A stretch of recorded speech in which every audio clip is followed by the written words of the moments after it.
Au Togo, le gouvernement a réagi aux accusations de la Commission nationale des droits de l'homme. La CNDH avait été saisie le 16 septembre par les autorités pour enquêter sur des allégations de torture sur des personnes arrêtées dans le cadre du procès Kpacha Gnassingbé. Une version officielle de son rapport, publié samedi 18 février, innocentait l'ANR, l'Agence nationale de renseignement. Mais la CNDH a publié sur son site internet une autre version du rapport, qualifiée cette fois d'authentique, version dans laquelle elle affirme que des actes de torture ont bien été commis.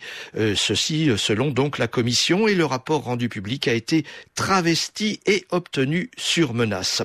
Alors de son côté, le président de la CNDH, Kounté Kofi, a quitté Lomé pour Paris.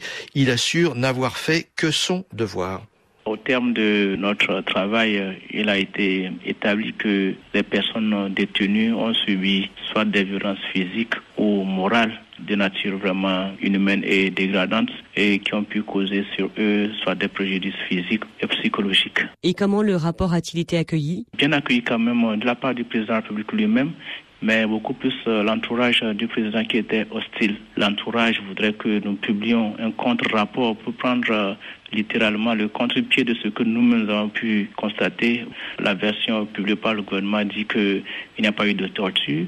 Nous ne sommes pas du tout étonnés puisque la pression avait commencé déjà depuis quelques jours parce que le rapport authentique serait utilisé contre le chef de l'État. Point de vue que nous ne partageons pas, d'autant plus que l'enquête a été suscitée par le gouvernement. Donc, à notre sens, c'était le symbole même de la lutte contre l'impunité.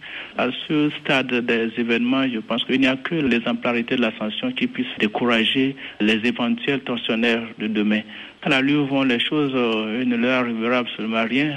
Kounté Kofi, le président de la CNDH, qui a été reçu ce mardi au ministère français des Affaires étrangères pour discuter de sa protection et celle de sa famille. Alors écoutez à ce sujet la réponse en tout cas du gouvernement par l'ancien ministre des Droits de l'Homme, Amadou Yacoubou. Il est aujourd'hui ministre de la Culture.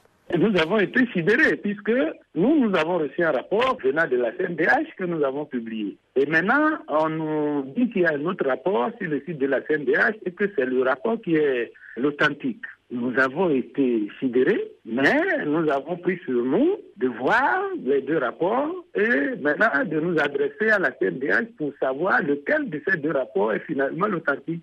Et nous allons travailler sur ce rapport-là qui est l'authentique et nous prendrons les dispositions, les mesures qui s'imposent. Puisque c'est nous qui avons demandé qu'une enquête indépendante soit menée, c'est pour pouvoir travailler sur les conclusions de cette enquête. Le président de la CNDH affirme, lui, de son côté, que son rapport a été travesti, qu'il a reçu des menaces. Bon, le rapport a été travesti par qui ?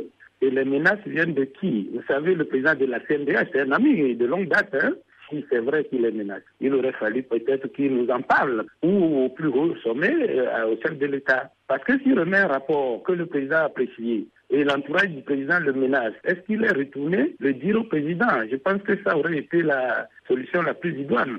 Le ministre de la Culture du Togo, joint par Charlotte Hydrac.